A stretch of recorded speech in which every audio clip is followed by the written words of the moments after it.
Boa tarde, pessoal. Vamos atualizar aí os nossos conhecimentos. E hoje nós vamos estar aqui falando sobre a Lei 3.170 de 2015, que foi publicada ontem e tem reflexos na área penal. Nós vamos ver isso. Com certeza isso deve estar caindo nos próximos concursos para o Ministério Público, magistratura, delegado, ou talvez até para, acho difícil cair na OAB, mas se trata de uma engenharia de direito internacional, que envolve também direito processual civil, direito constitucional e direito penal, como nós vamos ver aqui. De que trata a Lei 3.170 de 2015, publicada ontem, na data de ontem, dia 19 de outubro de 2015. Ela cuida da ação de indisponibilidade de bens, direitos ou valores em decorrência de resolução do Conselho de Segurança das Nações Unidas. As Nações Unidas, ela tem um Conselho de Segurança, que é um órgão interno e é responsável pela manutenção da paz e da segurança internacional. E as decisões do Conselho de Segurança, que também são chamadas de resoluções, elas podem ser obrigatórias e, portanto, vinculantes, e podem ser também não obrigatórias e, portanto, não vinculantes. Caso o Conselho de Segurança Nacional tenha tomado uma decisão obrigatória e, portanto, vinculante, todos os Estados membros signatários da Carta das Nações Unidas da ONU ficam responsáveis por fazer cumprir dentro dos seus respectivos países, estou falando rápido, fica responsável por cumprir dentro dos seus respectivos estados, dos seus países, as resoluções do Conselho de Segurança da ONU. É sobre isso que trata a Lei 13.170. Lembrando que o Brasil é signatário da Carta das Nações Unidas. Inclusive, uma curiosidade, quando a gente dá aula de direitos humanos, a gente vê isso. O Brasil foi o primeiro país a assinar a Carta do Conselho da ONU. E por isso o Brasil é que faz a abertura, sempre, todo ano, a abertura dos trabalhos da ONU lá em Nova York, é o Brasil que faz, porque ele foi o primeiro país a assinar e a fazer cumprir dentro do seu território, dentro do seu país, as orientações e resoluções da ONU aqui. Então, por isso que o Brasil sempre abre os trabalhos da ONU, porque ele foi o primeiro país do mundo a assinar isso, isso em 1945. Depois da guerra, a ONU foi criada e se abriu ao mundo, aos países que quisessem se associar. O Brasil foi o primeiro signatário da Carta das Nações Unidas. Por isso, como já falamos, todo ano ele abre os trabalhos da ONU lá nos Estados Unidos. Tá, mas o que isso tem a ver aqui? O que tem a ver com a gente aqui? Bom, tem a ver na matéria penal seguinte. Problema de crime de terrorismo. Os crimes de terrorismo, nós temos eles previstos como imprescritíveis na Constituição Federal e não são passíveis também de fiança, né? Então, os crimes de terrorismo. O problema é, onde é que a gente conceitua o crime de terrorismo? Nós temos na Lei de Segurança Nacional, no artigo 20 da Lei 7.170/83, o que fala atos de terrorismo. O que seriam atos de terrorismo?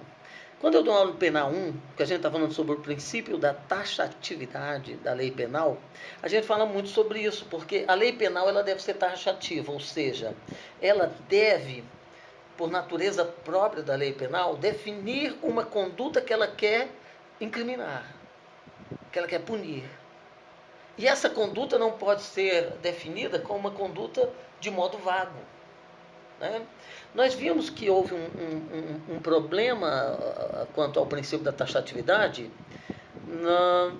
na lei da Copa, que ele praticar atos de vandalismo, praticar atos de Ele fala assim, praticar atos de vandalismo dentro dos estádios em época da Copa. O que são atos de vandalismo?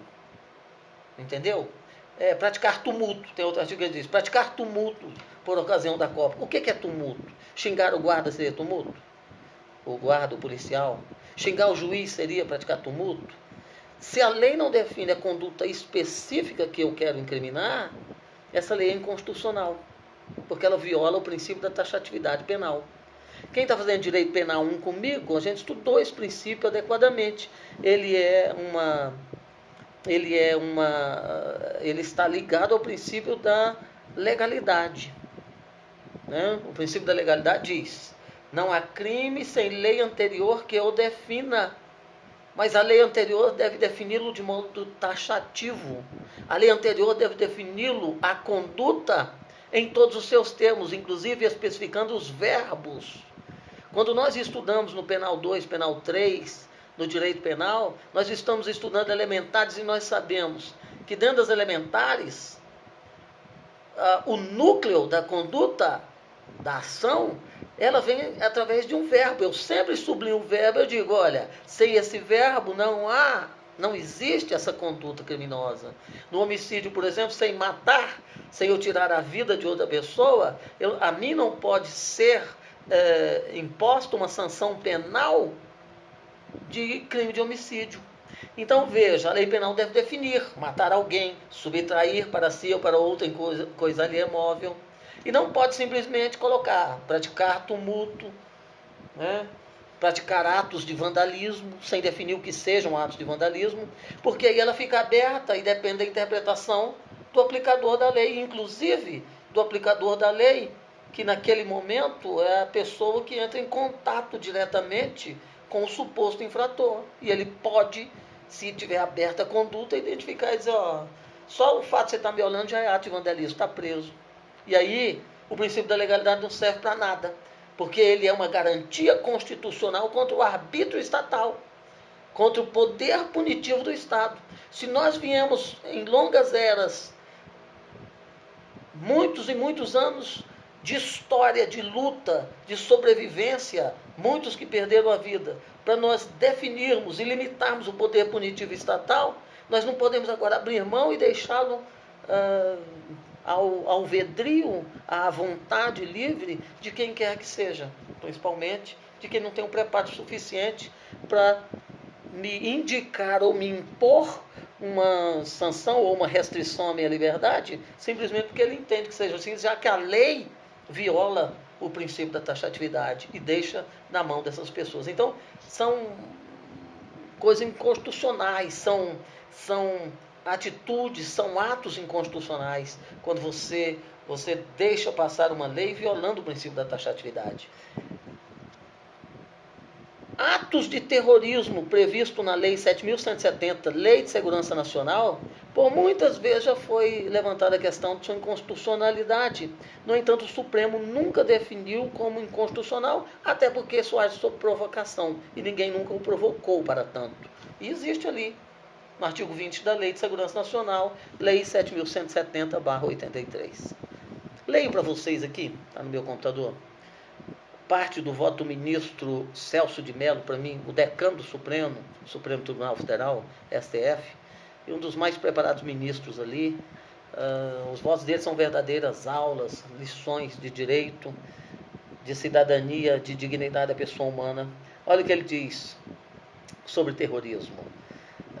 Ele constata que até hoje a comunidade internacional foi incapaz, e ele fala comunidade internacional, não só o Brasil, a comunidade internacional, foi incapaz de chegar a uma conclusão acerca da definição jurídica do crime de terrorismo, sendo relevante observar que, até o presente momento, já foram elaborados no âmbito da Organização das Nações Unidas pelo menos 13 instrumentos internacionais sobre a matéria, sem que se chegasse, contudo, a um consenso universal sobre quais elementos essenciais deveriam compor a definição típica do crime de terrorismo ou, então, sobre quais requisitos deveriam considerar-se necessários à configuração dogmática da prática delituosa de atos de terrorismo. Esse é o excerto do voto dele.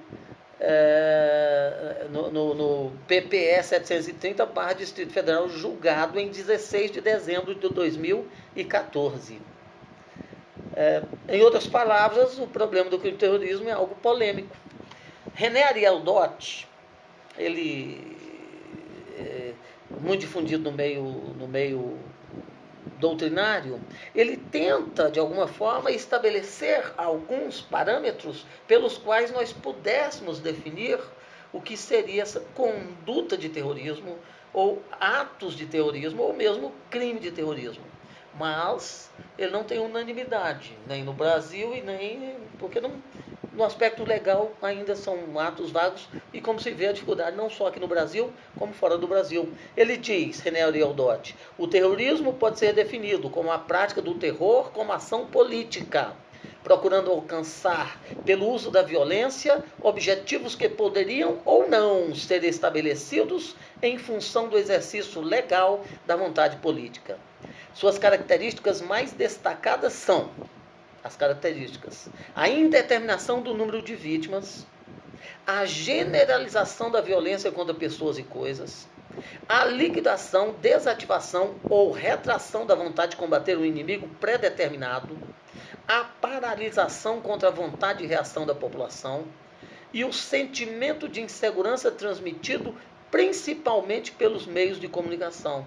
Ele escreveu isso no artigo Terrorismo e Devido Processo Legal, pela RCEJ, ano 6, Brasília, na revista, setembro de 2002, páginas 27 a 30. E foi citado esse texto também pelo ilustre professor Renato Brasileiro, naquele livro dele, que eu indico para todo mundo, quem tiver disponível para entender mais isso, sobre legislação especial comentada pela Ímpetus, de 2013. O livro dele é excelente, do Renato Brasileiro, como todos os livros dele são. Né? Agora, e aqui no Brasil como é que fica? Nós tipificamos a conduta de atos de terrorismo, como nós já vimos no artigo 20 da Lei 7.170, o elemento normativo que ela coloca para nós é de uma elasticidade e de uma vacuidade que a doutrina entende como totalmente inconstitucional o artigo 20 da lei, porque você poderia enquadrar qualquer conduta que você quisesse como crime, como ato de terrorismo. Porque o artigo 20 vai dizer praticar atos de terrorismo. Ele diz assim, praticar atos de terrorismo. Xingar a Dilma seria um ato de terrorismo? Olha, é tão gritante isso que nas manifestações pelos 20 centavos, não é pelos 20, aquela manifestação que teve, como a polícia perdeu o controle, tanto em São Paulo quanto no Rio de Janeiro, que foram as manifestações mais pesadas e mais calientes, vamos dizer, pegou mais fogo. Em São Paulo, eles pegando esse artigo, eles queriam tipificar a conduta das pessoas na Lei de Segurança Nacional. E aí, vocês sabem que em São Paulo foi preso gente por portar vinagre. Portar vinagre. Porque o vinagre tira o ardor do gás lacrimogênio. E aí, então, olha o arbítrio estatal, o poder punitivo do Estado, como vem exercendo sobre a liberdade individual. De repente, portar vinagre passa a ser crime, mesmo sem tendo lei. O princípio da legalidade vai para as cucuias, né? Entendeu? E de garantia passa a ser um risível e enfadonho instituto jurídico. Não pode. Bom, o que isso tem a ver com a ONU? É porque a ONU, o Conselho de Segurança da ONU, e através da Lei 13.170 de 2015, que possui uma vacatio legis de 90 dias, quer dizer, em 17 de janeiro de 2016 entra em vigor no Brasil, ela prevê ações de natureza civil, indisponibilidade, por exemplo, de bens, direitos ou valores, em decorrência também de resolução do Conselho da ONU por atos de terrorismo, ou pelo crime de terrorismo. E aí envolve a matéria penal dentro do Brasil. Olha, gente, isso aí vai envolver direito civil, porque é indisponibilidade de bens. Mas eu espero que os professores de direito civil de vocês orientem vocês que eu sou analfabeto nisso. Vai envolver o problema do processo civil, vai envolver o problema do direito constitucional, porque a lei está promulgada aqui no Brasil, vai entrar em vigor em janeiro. Tem vacatio legis de 90 dias. Orientação da ONU que a lei seja feita. Agora, como que isso passa a ter vigência dentro do Brasil por resolução da ONU? Lá no direito constitucional, vocês vão ver que para as resoluções basta decreto presidencial. Mas eu não quero entrar nisso porque não é minha matéria. E aí eu gostaria que vocês perguntassem aos professores de constitucional para ver como fica isso. Porque é uma lei importantíssima, ela vai ter vigência dentro do Brasil. A ONU, inclusive, em caso de descumprimento, autoriza até intervenção militar no país que descumpre a resolução. Então veja que é uma lei importantíssima dentro do nosso país, com consequências em âmbito constitucional, civil, processual penal e penal, e talvez outros ainda, que nós temos que estudar adequadamente a lei, e que com certeza nos próximos concursos você vai ser convidado a responder algumas questões em relação a essa lei. Na matéria penal e processual, nós vimos o problema de definir o que são crimes de terrorismo ou o que são pelo menos atos de terrorismo e que nós não temos uma definição nem no mundo nem no Brasil. Nós não temos uma lei que define a conduta de terrorismo aqui e como ficaria se a ONU fizesse uma resolução e impusesse um cumprimento ao Brasil por algo que aqui nós não temos como definição como criminosa e tudo, porque os efeitos da sentença penal condenatória têm efeitos civis também, inclusive de perdimento de bens, né? E aí, se nós não temos uma conduta típica para o crime, como é que nós vamos impor o perdimento de bens dele, para ele, por exemplo?